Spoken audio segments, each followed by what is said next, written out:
just a matter of time.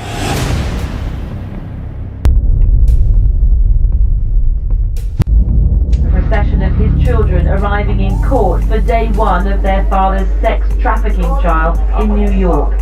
Hands gripped in solidarity. Do you still believe your dad's innocent? How did you feel hearing that testimony? Do you apologize on behalf of your father? Do you believe your father's innocent? Do you still convinced your father's innocent? Your daddy got 4 years using women! That's wrong! He should get more! Boom, boom, 2 shots. I'm like, yo. So I'm going through sounds. I'm like, this can't be. I opened the door and G was in there just bleeding. He was bleeding out. Other people that need to do something, because this is ridiculous, y'all watching, us watching this shit. You feel me?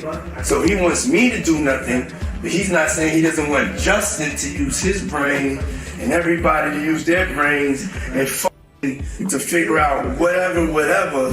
So are you coming out? I know next year is going to be a number 2. Season 2? I just put it on YouTube. I just put it on YouTube. Well, we can subscribe and get it. I love it. I kind of like Diddy. There are no misconceptions. You see what I'm saying? I had to work to get the money every time. When I'm not in the show, and the show is still, they're going, how you keep yourself off your own show? Oh, I don't understand that. Right. I'm like, cause this motherfucker on automatic pilot. So it's not like he hate Diddy, but you know, sometimes niggas might do fuck shit that we don't know about. Well, for him to make the documentary, I think he hates Diddy. Nah. Nah? That's business. That's just business? Business. Sean Combs' The Reckoning Season 2 has been officially confirmed, and the internet is already melting down. What began as a controversial one-off documentary has exploded into a full-blown cultural phenomenon, and it's not just fans talking. Even 50 Cent, the executive producer and Diddy's longtime rival, can't believe the numbers. I expected it to be big, 50 said earlier this week. It's actually exceeding my expectations. Wow. Stranger Things is a huge show, and it's outperforming Stranger Things on Netflix. Think about that for a second. Did you actually expect it to be as big as it got? I expected it to be bigger. It's actually exceeding my expectations now. Wow. Stranger Things is a huge show, and it's outperforming Stranger Things on Netflix. It's outperforming everything on Netflix. Stranger Things, one of the most successful series in streaming history, has officially been dethroned by a documentary about Diddy's downfall. It's a wild twist even 50 Cent didn't see coming, and it proves one thing. The world can't look away from Sean Combs. He wasn't exaggerating. In a year already packed with major releases, The Reckoning Season 2 didn't just climb the charts. It detonated across social media. Within days of its premiere, the docuseries about Sean Diddy Combs became the #1 most watched show in the world. Some people might like it, some people might not like it. It's a real film. And I'll say this, I came from the doctor's office today. The receptionist was talking about it over the phone. It's the #1 most watched thing on Netflix right now. The subway, the guy coming up the stairs was talking about it. Chris, it's the #1 most watched thing on Netflix right. First of all, let's factor in 3 things. #1, it's a documentary on Netflix. #2, it's executive produced by 50 Cent. #3, it's about basically the downfall of one of the biggest celebrities ever. It's epic. And then 50 added a final, almost casual line that made fans freeze. Oh, I just put it on YouTube. That one sentence changed everything. So are you coming out? I know next year is going to be a number 2. Season 2? I just put it on YouTube. I just put it on YouTube. If 50 Cent, a man who's made a career out of revenge, money, and meticulous timing, says something's bigger than Stranger Things, you know this isn't just entertainment. It's an event, a warning, a reckoning in real time. Because The Reckoning, Season 2 isn't a normal documentary. It's a mirror held up to an empire that once seemed untouchable.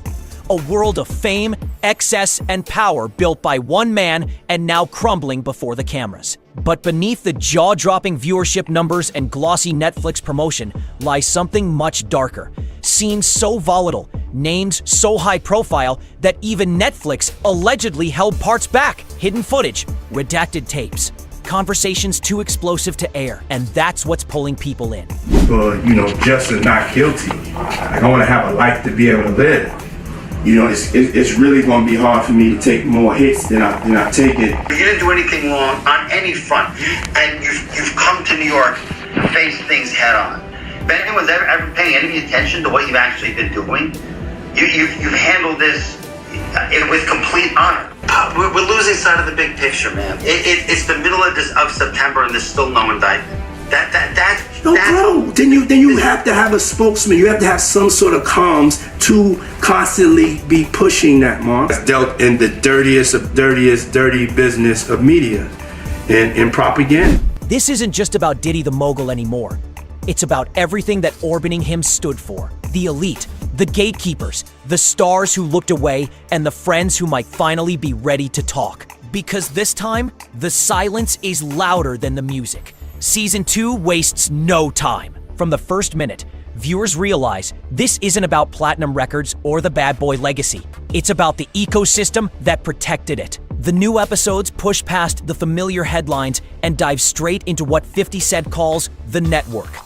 Diddy's connections stretch across music, film, and even royalty. Jay-Z, Kanye West, Usher, Michael B., Jordan, Nicki Minaj, Will Smith, Kim Kardashian, Prince Harry. Each name flashes by like a secret that was never meant to surface. 50 Cent teases these party connections in interviews and online posts, hinting that the stories audiences whispered about for years weren't rumors. They were receipts waiting for the right moment. He says things, he doesn't even know what he's saying is like fruity. He says something fabulous and he goes, yo, no, but me and you, we ain't part. Like, we need to part. What are you talking about? And when people say that to me, I get a little uncomfortable. When you see Jay the Kid put his head down, like, while we stuck here right now, and the cameras is rolling, everybody see, don't make like it's just me, man. What if you do some like, a little fluffy stuff? Now you got nobody's safe this time, he said. The shift in tone is immediate. What once looked like glitz and exclusivity starts to feel eerie. Velvet ropes hiding something sinister. The doc uses old clips, blurred out faces, and first-hand accounts that pull the viewer deeper into Diddy's orbit, where the boundaries between friendship, business, and power are dangerously thin. Industry insiders speak in half sentences, their voices distorted, their words careful. They described scenes at private mansions, hotel suites, and closed-door celebrations, where the atmosphere was more cult than party. The glamour fades. The laughter sounds forced. And the further the documentary goes, the more viewers realize they're watching a culture being dissected, not just a celebrity. Like, we here to like try to raise money for these, mosquito bed nets. Shout out. That's a Christian. Can we get a shout out? Let's go. Let's go. You're gonna dance like y'all for this video. Y'all ain't dancing like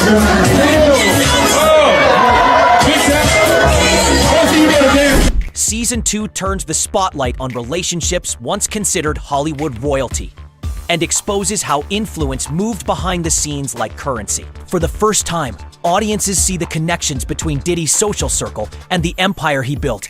Deals, favors, secrets. It's less a story about music and more about manipulation. The way one man's gravity pulled everyone in, whether they wanted to be there or not. By the end of the first episode, one question hangs heavy. How far does this web really go? And if even Netflix couldn't show everything, what's still left in the dark? There's one story, The Reckoning. Season 2 dares to circle but never fully enters. A story so delicate, so charged, that even Netflix kept its distance. The death of Kim Porter.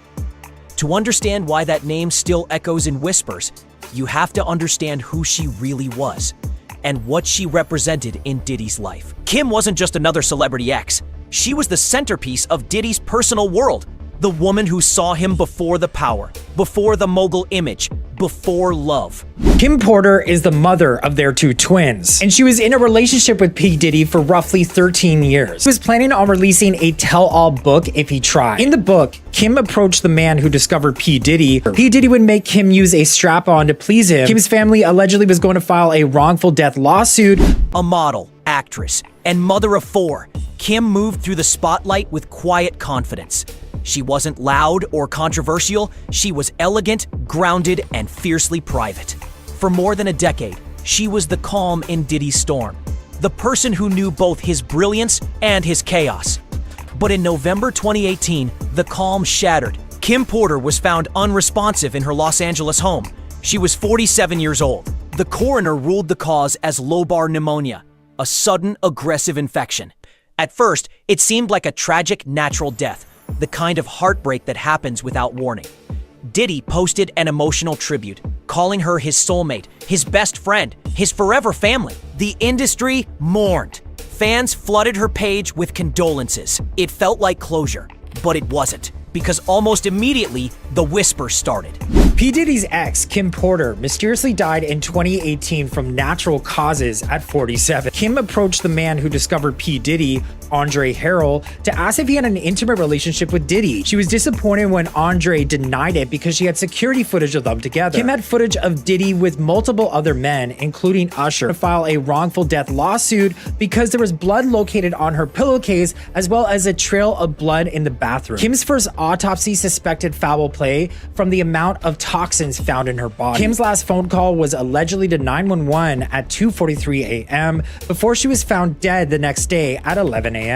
Those close to Kim, friends, colleagues, even her former partner, R&B singer Al B.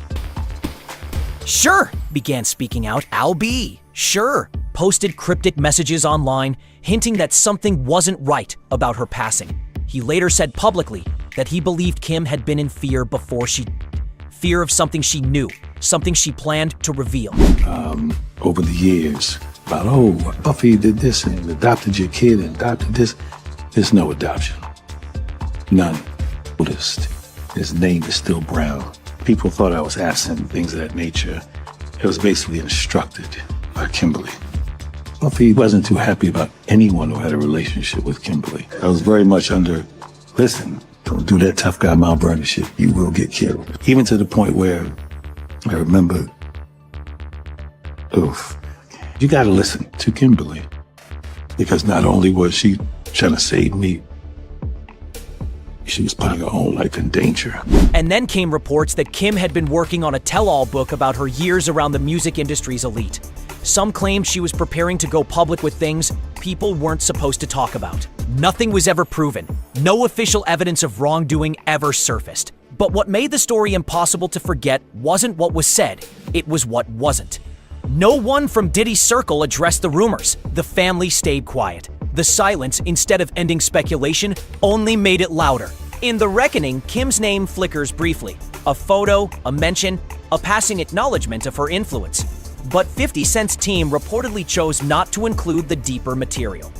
According to insiders close to production, there's an entire unreleased segment about Kim Porter that didn't make it into season 2.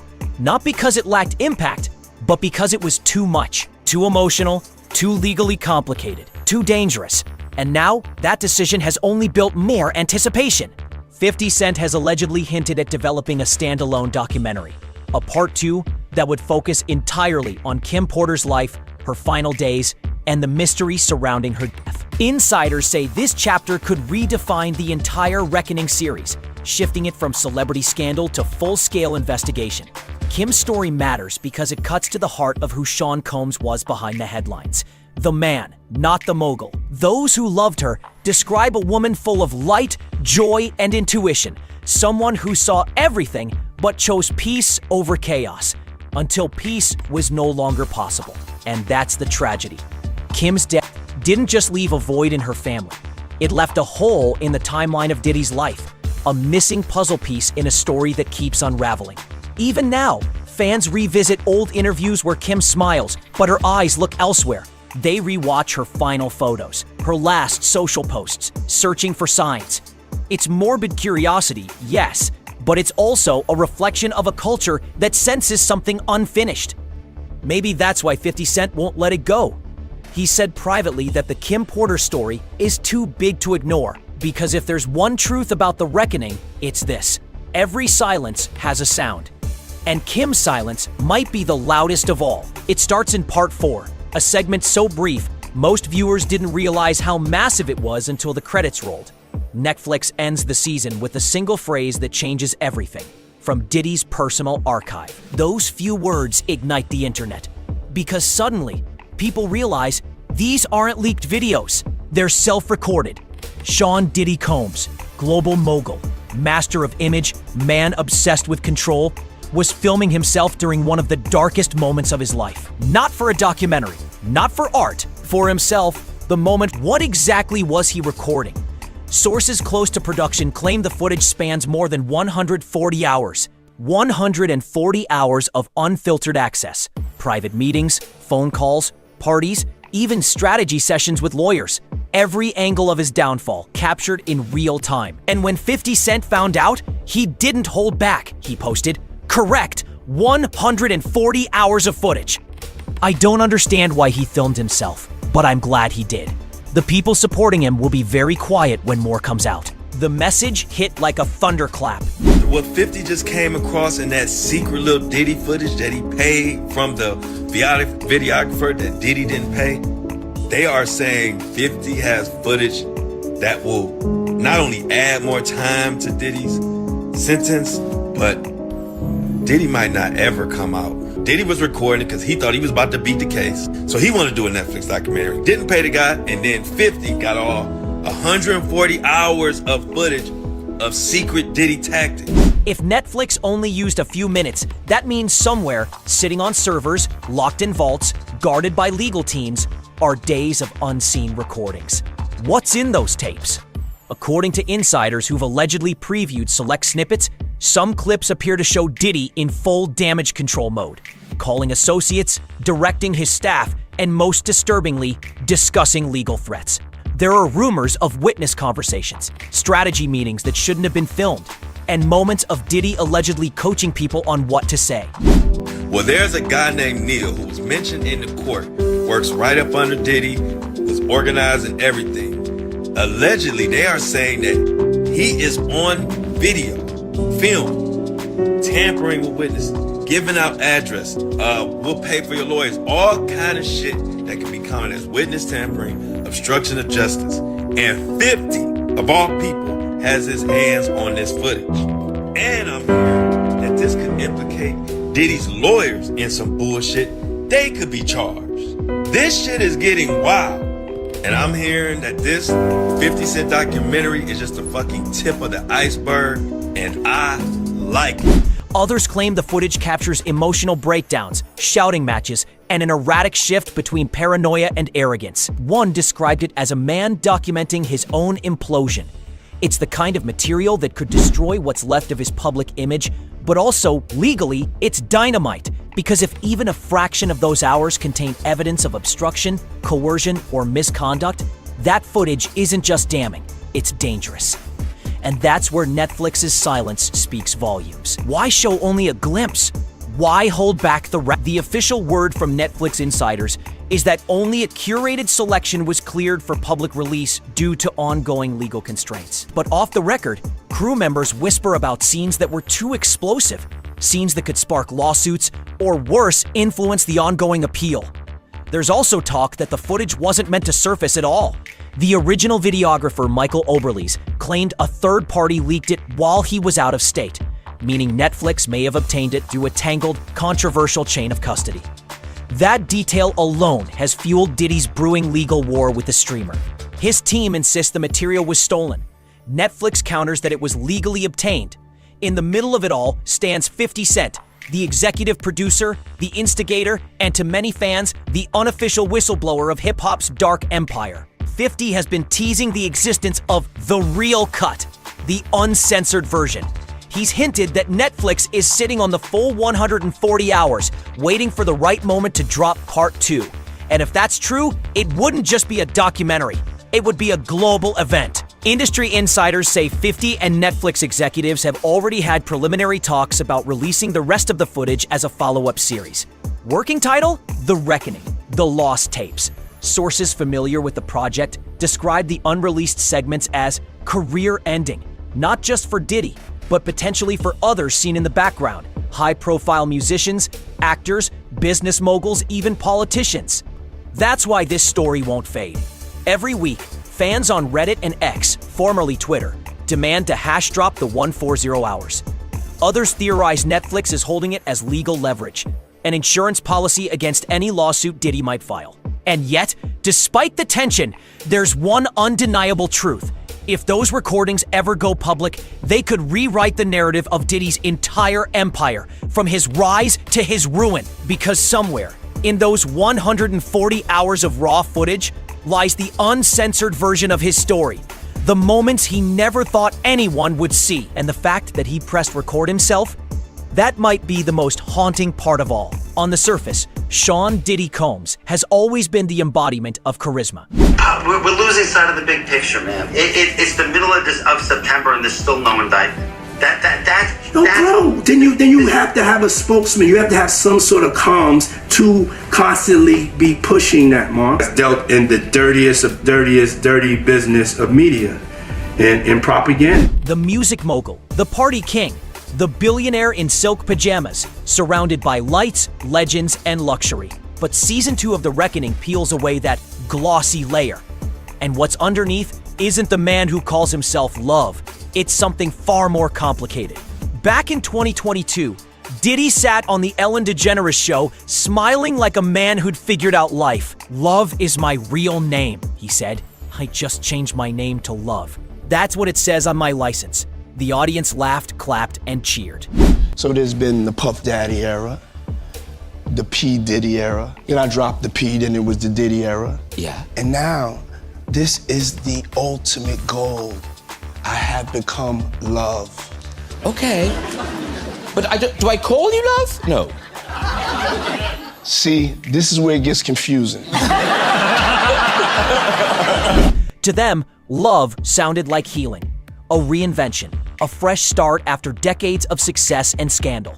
But in The Reckoning, that single word, love, becomes an irony, almost a warning label, because behind that persona, behind the hugs, parties, and champagne smiles, the documentary uncovers a pattern of control, obsession, and chaos that followed Diddy through nearly every romantic chapter of his life. The series traces that history carefully, starting with Kim Porter, the woman who defined Diddy's softer side, the partner who saw his evolution from artist to icon. Their relationship, though turbulent, had a gravity that pulled him back time and time again. Kim represented warmth and reality. She grounded him. And after her death, even those closest to Diddy said he was never the same. Then came Jennifer Lopez, a relationship that burned bright and fast, the pinnacle of early 2000s fame. The two became pop culture's power couple, living symbols of success and excess. Arlene! Alright, I'm just happy. If I forgot you, I'm sorry. Michelle Schweitzer, Polly Anthony, Dave Blue, everybody. Thank you so much. I'm so happy. Baby! Come on, yes, thank you. But behind the glamour, chaos brewed. The nightclub shooting, the paparazzi chases, the court appearances. It was the first public glimpse of a Diddy whose love life often mirrored his ambition. Explosive, controlling, and always on his terms. From there, the timeline only gets darker. Season 2 revisits Cassie Ventura, the woman who was once his muse. Young, talented, and loyal. For years, their relationship looked picture perfect on social media. Luxury vacations, music collaborations, and endless declarations of affection. But Cassie's 2023 lawsuit changed that narrative overnight. She accused Diddy of a decade-long pattern of abuse and manipulation. Allegations that he initially denied, only to later face devastating public fallout after surveillance footage surfaced. In that now infamous clip, broadcast across major outlets, Diddy is seen assaulting Cassie in a Los Angeles hotel hallway. It was the moment that shattered his untouchable myth, the moment fans realized how far love had drifted from its name. Earlier this week, jurors saw a 2016 surveillance video from the hallway of a Los Angeles hotel, where a towel-clad Combs threw Ventura to the ground and began to kick her. Ventura said the video was taken after a freak-off where Combs gave her a black eye. Combs has since apologized for the video, and Ventura said that he agreed to a $20 million settlement to end her civil lawsuit against him in 2023. 50 Cent's documentary doesn't sensationalize that footage. Instead, it dissects it, placing it within a broader narrative of power, image, and denial. The question isn't just what did Diddy do? It's how long did the world look away? From Lori Harvey to Young Miami, from brief flings to public romances, The Reckoning shows a man whose relationships often blurred into business deals, where affection coexisted with control. The series doesn't accuse every partner of being victimized, but it paints a picture of emotional intensity that rarely ended peacefully. In one sequence, anonymous insiders described Diddy's private world as the house of contradictions, where he could be charming one minute. They talk about the emotional pendulum. Lavish gifts followed by withdrawal. Devotion followed by destruction. He didn't just love people, one insider says in the doc. He consumed them. The most haunting part? The footage that ties it all together. Clips from his private recordings, those same 140 hours Netflix barely touched, reportedly show moments where Diddy refers to himself not as Sean or Puff, but as Love.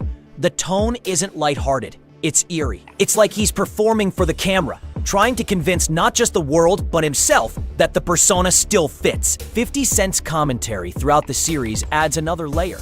He suggests that love was never a transformation.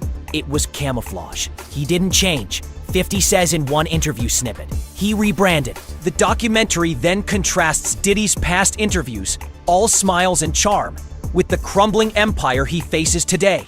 Lawsuits, prison time, ex-partners testifying against him, and a reputation in ruins. It's not just a story about failed relationships.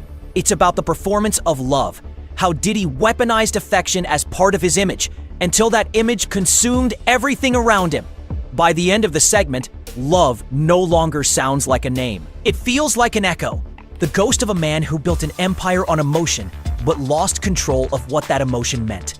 Went away. Car and said, I feel like I need to wash, like I'm dirt. That was, it shows you his character. I mean, and it's, what's the odds that you would do that in front of the camera? Like that's one of the moments where he forgot he was on tape.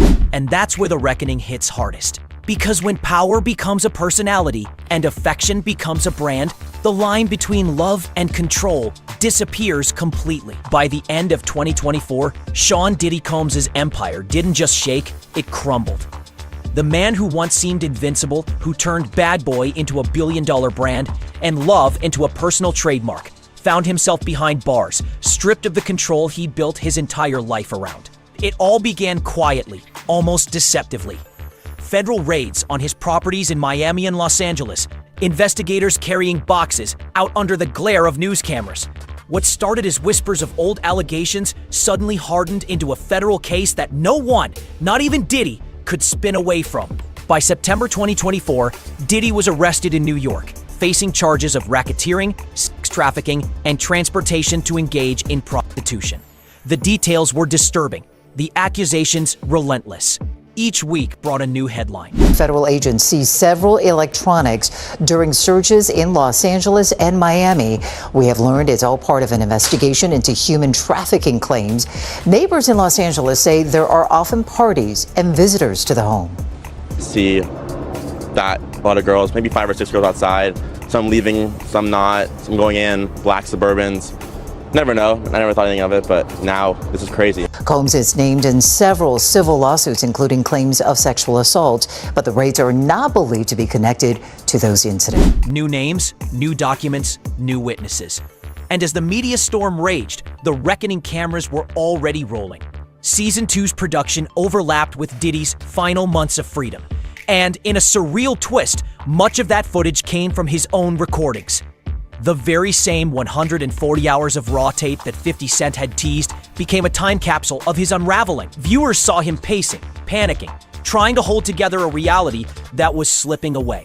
When the series aired, Diddy's legal team went into overdrive. They fired off cease and desist letters, calling The Reckoning a shameful hit piece built on stolen footage. They accused Netflix of exploiting illegally obtained material and demanded its removal. But Netflix didn't flinch. The streamer issued a rare, blunt statement. The footage was legally obtained. No one was paid to participate. This is not retribution. It's documentation. Translation? The tapes were real. The witnesses were real. And Diddy's control over his own narrative was officially over. The courtroom scenes that followed were a spectacle in themselves. Diddy, once photographed stepping out of private jets and luxury cars, was now seen in handcuffs, escorted into a federal courthouse. Prosecutors painted a picture of manipulation, money, and exploitation. A system allegedly run like a private kingdom, where loyalty was currency and silence was rewarded. In the end, while he managed to dodge the most severe counts, the jury still found him guilty on 2 lesser charges: transportation to engage in prostitution. The sentence: 30 months in federal prison. Location: Fort Dix, New Jersey. The man once known for throwing the most extravagant parties on the planet now lived in a concrete dormitory surrounded by chain-link fences and guards. But the punishment extended far beyond prison walls. By the time he was booked, more than a dozen civil lawsuits had been filed against him, from former associates, models, employees, and alleged victims. Endorsements evaporated overnight. P. Diddy has just been sentenced to 50 months in prison. He'll also have to serve 5 years of supervised release and pay a fine of $500,000. And that's related to his prostitution-related offences that he was found guilty of at trial a couple of months ago. Offences relating to his freak-offs, or hotel nights as he called them, with his former girlfriends and male escorts. We heard from the music mogul for the first time today. He addressed the court, pleading with the judge for mercy, to give him a second chance, apologising to his victims and describing his actions as disgusting, shameful and sick. Sir Rick cut ties. Revolt TV, the network he founded, distanced itself. Artists who once called him a mentor now scrubbed his name from their feeds. Even his most loyal friends went silent. Jay-Z, who once stood beside him at award shows. Kanye, who once called him family. Usher, who grew up under his wing. One by one, they fell quiet. It was as if the entire industry collectively agreed to turn the page and pretend he was never part of the story. Meanwhile, the one person who wasn't staying silent was 50 Cent. He doubled down, teasing new evidence, new episodes, and the parts Netflix couldn't show. He told his followers, this story ain't over, not even close. For him, this wasn't just a documentary. It was vindication. A 2-decade feud finally reaching its climax on the biggest stage imaginable. I haven't had issues with Puff. I don't like him like that. Like, I don't like things that he would do. Right. And make me uncomfortable. So we're speaking on Diddy. We're speaking on Puff. Yeah, yeah. Okay. But I don't have that thing where, like, well, we ain't had no thing. I wasn't sending nothing at him, big. If it was on the street side like that, we would be actively doing things to each other. Right. And we wasn't doing that. Right? So it gets to, I always go into what would I do in a situation like this? Like when that type of thing happens. Like, and I'm going, I don't know. I hope things are all right for him internally. Speaking on? I mean, at the crib. Because in the statement they mentioned... Inside Fort Dix, Diddy reportedly keeps a low profile. According to reports, he's allowed limited visitors, his sons Justin and Christian among them, and has begun working on an appeal with attorney Alexandra A.E. Shapiro, who claims his sentence was excessive and unsupported by the jury's findings. The appeal argues that the judge acted as a 13th juror and requests that Diddy be resentenced or released altogether. It's a long shot, but it shows the one thing Diddy's never lost: the will to fight back. Still, even his defenders admit that the man who walked into prison in 2024 is not the same one who ruled the music world 2 decades earlier. For years, he built an empire on control of his image, his narrative, his world. But when the reckoning aired, that control vanished. The irony is haunting. The very cameras he once used to shape his legend ended up chronicling his downfall. The man who rebranded himself as Love is now known for something else entirely. A legacy defined by contradictions, scandals, and the footage he never meant anyone to see. Diddy's empire didn't collapse overnight. It eroded. One allegation, one lawsuit, one documentary frame at a time. And by the time the credits rolled on season 2, one thing was clear. The myth of invincibility was gone. The music industry's biggest mogul had become its biggest cautionary tale. And as he sits behind the fences of Fort Dix, waiting for an appeal that may never come, the world keeps asking the same question. If this is the reckoning, what's still left to be revealed? The entertainment world has been loud for decades, built on noise, attention, and the constant hum of self-promotion. But after the reckoning, season 2 dropped. Something strange happened. For the first time in years, Hollywood went silent. No cryptic tweets, no defense statements, no thoughts and prayers posts. Just silence. Heavy, calculated silence. Jay-Z? Silent. Kanye West? Silent. Usher, Nicki Minaj, Kim Kardashian, Michael B., Jordan, all quiet.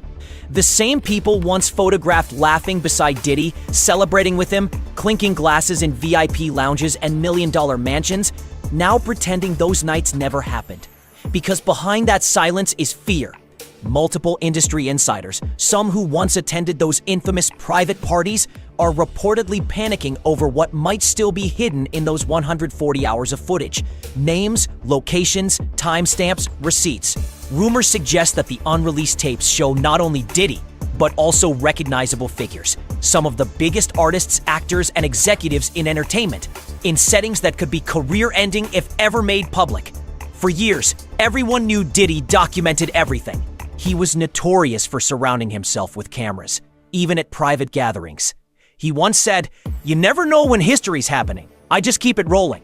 Now that obsession might be the very thing unraveling an entire network of power. According to one insider quoted in the doc, it wasn't just about parties, it was about access. People wanted proximity to Diddy because it meant protection, opportunity, validation, but it came at a cost. That's why Season 2 hit like a cultural earthquake. It wasn't simply a documentary, it was a detonation. Each episode peeled back a layer of glamour to reveal something hollow underneath. And the timing? Surgical. Every release from The Reckoning felt deliberate, dropping clips and teasers just as new legal updates hit the press. 50 Cent's fingerprints were everywhere. But this wasn't petty revenge. It was a strategic campaign, a slow-motion dismantling of a myth that had shielded Diddy for decades. When 50 said, "The people defending him will go quiet when the rest comes out," that wasn't a threat. It was a prophecy. The reaction across the industry has been a mix of denial and quiet distancing. Publicists are scrubbing photos. PR teams are renegotiating contracts.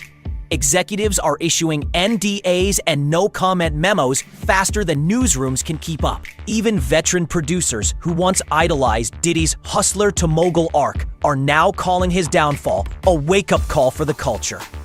One anonymous record exec told a trade outlet, "This isn't about Diddy anymore, it's about the system that enabled him." Every big name in this business is now terrified of what they've normalized. The fallout has spilled beyond music, too.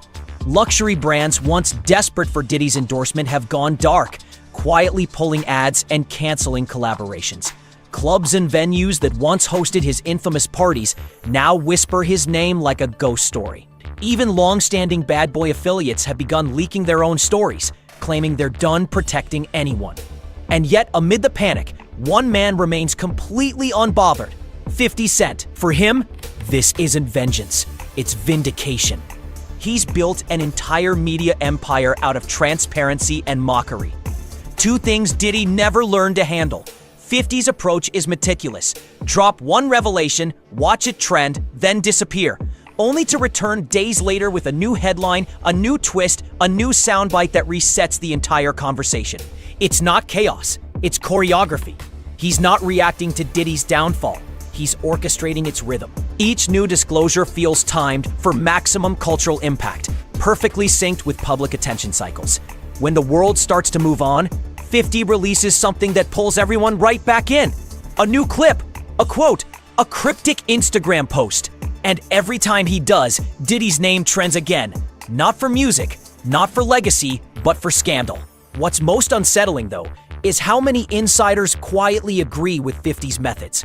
In private conversations, they admit this reckoning was inevitable. For too long, Hollywood ran on unspoken rules. That fame excused behavior, that power protected secrets, and that those who knew too much learned to stay quiet. But that silence is cracking. You can feel it. A nervous shift in the air around Hollywood events, in the fake smiles at award shows, in the way industry veterans are suddenly avoiding old friends. The reckoning isn't just about one man anymore. It's about the ecosystem that created him. And the scariest part, we've still only seen fragments of the truth. Because if even a fraction of those unreleased tapes contain what insiders claim, names, footage, evidence, then the reckoning isn't over. It's just on pause. 50 Cent once said, "I'm playing for keeps," and judging by the way the industry is reacting, everyone knows exactly what that means. The music has stopped, And the silence says more than words ever could. Either I'm going to get rich or I'm going to die in the process. And then if I die in the process, I was doing what I wanted to do. Just when it seemed the reckoning had said it all, a new chapter began. One that no one saw coming. Because this time, the voices stepping forward aren't journalists, former employees, or ex-partners. They're family. In a stunning announcement that broke across social media late December, Justin and Christian Combs, Diddy's sons, revealed they're producing their own documentary series, set to debut on Zeus Network in 2026. The title remains undisclosed, but the teaser trailer dropped like a bombshell. It opens in silence. A grainy shot of the brothers sitting together, watching footage on a laptop, news clips of their father being led into a courthouse, headlines flashing words like reckoning, conviction, legacy. Then a voice cuts in, calm, emotional, and haunting. We grew up watching him run the world. Now we're watching him fight for his name. That single line sends chills through viewers. Because for the first time, audiences aren't just seeing the legend of Diddy, they're seeing his sons grappling with the collapse of that legend in real time. Justin, the eldest, once known for his quiet charm and privilege, now appears reflective, older, worn down by the glare of scandal. Christian, better known to fans as King Combs, a rapper following in his father's footsteps, seems more conflicted. His voiceover in the trailer trembles slightly when he says, "The name Combs means something different now." The teaser ends with the click of a phone line and a robotic voice announcing, "You have a prepaid call from Sean Combs, inmate, Fort Dix Federal Correctional Institution." A brief pause, and then Diddy's voice, "I'm proud of you, boys." The screen fades to black. Within hours, the clip exploded online. Procession of his children arriving in court for day one of their father's sex trafficking trial in New York. Hands gripped in solidarity. Do you still believe your dad's innocent? How did you feel hearing that testimony? You apologize on behalf of your father. Do you believe your father's innocent? Do you feel convinced your father's innocent? Your daddy got 4 years using women. That's wrong. He should get more. Fight this to the end.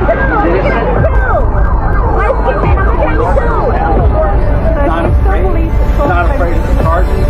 Nothing like the OJ all over again. Hello. This is a prepaid collect call from Federal Correctional Institution, Fort Dix. Comment sections filled with speculation. Was this a redemption arc? A defense piece?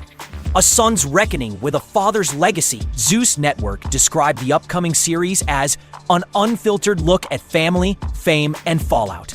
But insiders suggest it will be far more personal than that. According to production leaks, the docuseries will chronicle the Combs brothers' journey as they navigate public backlash, deal with emotional trauma, and wrestle with the question that haunts every child of a fallen icon. Can you separate the man from the myth? For the brothers, this isn't just about clearing their father's name. It's about reclaiming their own identities. For years, they were seen as extensions of Diddy's brand, the bad boy heirs, the party kids raised on luxury and access. But now, they're emerging as individuals forced to face a truth no one prepared them for. That their father's empire, once celebrated as aspirational, now represents scandal and shame. The emotional weight of that reality is palpable in early interviews. Christian reportedly says, "When I was a kid, being a Combs meant success. Now, it means survival." Justin, more guarded, adds, "People forget we lost someone too. Not just a career, but a dad." Sources close to production claim the brothers plan to include never-before-seen home videos, footage from family vacations, studio sessions, birthday parties, and moments that show Diddy not as the mogul, but as a father. The goal, they say, is to humanize the man the world only knows through headlines. But that's exactly what makes this project so controversial. Critics argue that any attempt to reframe Diddy's image could backfire, especially while legal battles continue and new allegations surface. Supporters, however, see it differently, as an act of courage.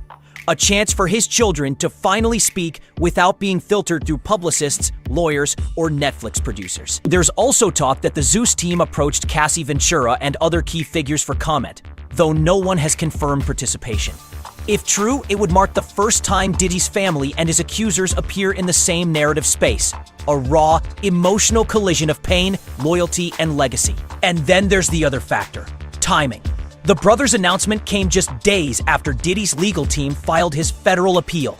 Some industry insiders whisper that the docuseries is part of a broader strategy, an effort to rebuild sympathy, to shift the story's tone from scandal to survival. But even if that's true, it doesn't erase the emotion at the core. Because behind the strategy, behind the production deals, and the legal scripts are two young men facing the unimaginable. Growing up in the shadow of one of the most powerful names in music, only to watch that name crumble under its own weight. Their choice to speak now, publicly, visually, and directly, is bold. It could redefine the Combs legacy, transforming it from tragedy into transparency. Or it could divide it forever, setting the sons on a path that forces them to choose between truth and loyalty. Either way, the world will be watching. Because in an era where the internet rewrites reputations overnight, the sons of Diddy are about to try something their father never could, telling their story not to control the narrative, but to survive it. And if the trailer is any indication, the world isn't ready for what they're about to say. For most stories, the credits would have rolled by now. The hero has fallen. The truth is out. The empire lies in ruins. But this isn't most stories. And Sean Diddy Combs isn't most men. Because in the wake of The Reckoning Season 2, the whispers haven't stopped. They've only grown louder. Between the 140 hours of hidden footage, the untold Kim Porter chapter, and the rumored Netflix sequel, the saga feels less like an ending and more like the eye of a storm. Diddy was recording because he thought he was about to beat the case. So he wanted to do a Netflix documentary. Didn't pay the guy, and then 50 got all 140 hours of footage of secret Diddy tactics. Everyone thought The Reckoning would close the book. Instead, it's opened 1,000 new chapters. Industry insiders are already calling what comes next Phase 2. According to multiple reports, 50 Cent has quietly begun assembling a follow-up project.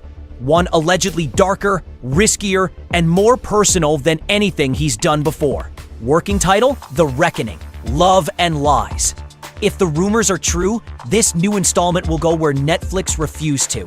Straight into the questions surrounding Kim Porter and the theories that Season 2 deliberately avoided. It's said to combine interviews, leaked footage, and emotional testimony from people who were silenced the first time around.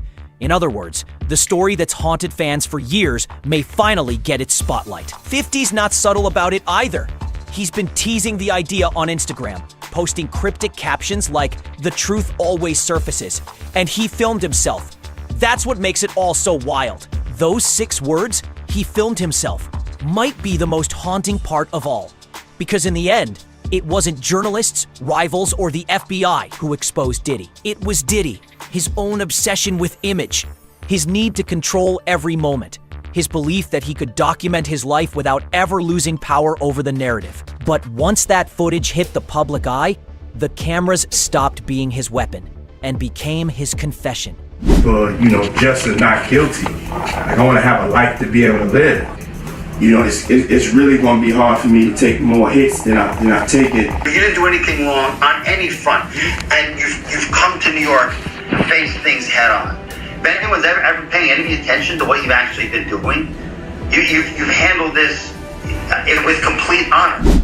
If Season 1 showed us his empire at its peak, the rise of a mogul who seemed unstoppable, and Season 2 revealed the machinery behind his downfall, the secret tapes, the lawsuits, the manipulation, then Season 3, insiders say, could expose everything he tried to bury.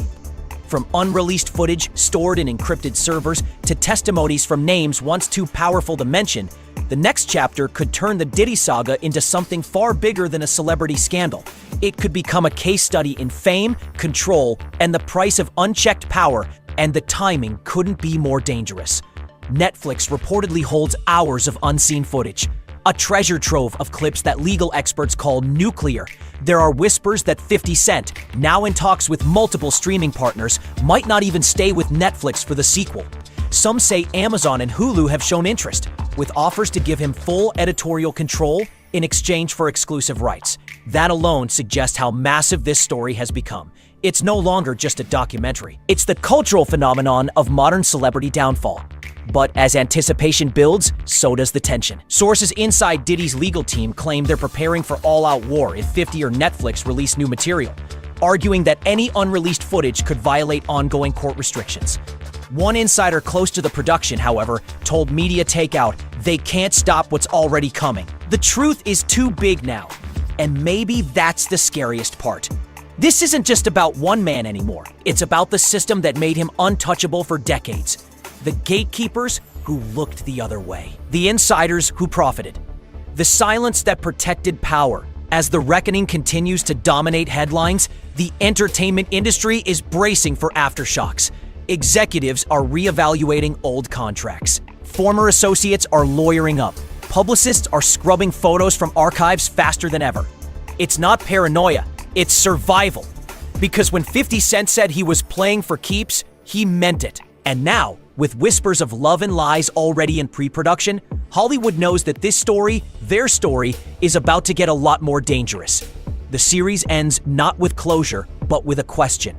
How much truth is the world really ready for? Because if The Reckoning was the fall of an empire, the sequel might be the reckoning of an entire culture. And if 50 Cent keeps his word, the next time those hidden tapes roll, no one, not even the most powerful names in entertainment, will be able to hide. The world is watching, not just in curiosity, but in disbelief as Sean Diddy Combs' once golden legacy collapses under the weight of its own secrets. What was once a story about a mogul's rise to greatness has turned into a slow-motion implosion, recorded in real time, dissected frame by millions of viewers. Once, Diddy was the symbol of everything hip-hop could achieve. A man who defied the system, who built an empire from ambition and swagger. Now, that same empire is being dismantled brick by brick, by former allies, by legal documents, by footage he filmed himself. And at the center of it all stands 50 Cent, a man who turned a decades-long rivalry into one of Netflix's biggest cultural moments. What began as personal animosity evolved into something far greater. A televised reckoning that forced the music industry to look in the mirror and ask questions it had avoided for years. The Reckoning isn't just a documentary, it's a mirror, reflecting fame's brightest lights and darkest corners. It's the rare piece of media that transcends gossip and becomes cultural documentation, a chronicle of how power seduces, corrupts, and finally eats itself alive. 50 Cent didn't just expose Diddy, he exposed an entire era, an age of unchecked power, hidden trauma, and silent complicity. He turned celebrity culture inside out, reminding audiences that the higher the pedestal, the harder the fall. And in doing so, he blurred the line between justice and vengeance, because depending on who you ask, the reckoning is either karma or cruelty, truth or entertainment. But here's what's undeniable. It changed everything. For the first time, hip-hop's inner circle isn't just under scrutiny. It's under a spotlight so bright that even the shadows can't hide. Executives, artists, influencers, they're all watching, wondering if they'll be next. Because the reckoning wasn't just about Diddy's secrets. It was about the culture that protected them, the friends who stayed quiet, and the fame that made him untouchable. Until it didn't. And yet, despite everything that's come to light, the court cases, the leaked videos, the interviews, the documentaries, the most haunting part is what's still unseen. The 140 hours of raw footage, the missing files, the conversations whispered about but never aired. Those tapes aren't just evidence, they're a time capsule, a record of a man trying to control his narrative, only to have that narrative become his undoing. That's why this story doesn't feel finished. It feels suspended, paused, mid-collapse, waiting for the next shockwave. Because as long as those tapes remain locked away, as long as insiders keep hinting about the real cut, as long as 50 Cent keeps posting cryptic teasers that make the internet stop and scroll, we all know one thing for certain. This isn't the end. It's the calm before the next drop. And when it comes, whether it's Netflix's sequel, Zeus's Family Doc, or the rumored Love and Lies, it won't just rewrite the story of Sean Combs. It'll redefine how we look at fame, loyalty, and truth in the digital age. Because what we're witnessing isn't just the fall of a man. It's the unraveling of an era. A warning to every celebrity who built their empire on illusion. A reminder that in the modern world, nothing stays buried forever. Not power, not secrets, not even love. So as the world holds its breath and the cameras keep rolling, remember this. The reckoning may have started with Diddy, but the next chapter It could be about anyone, and when that next drop hits, nobody will be ready. Let us know your thoughts in comments below.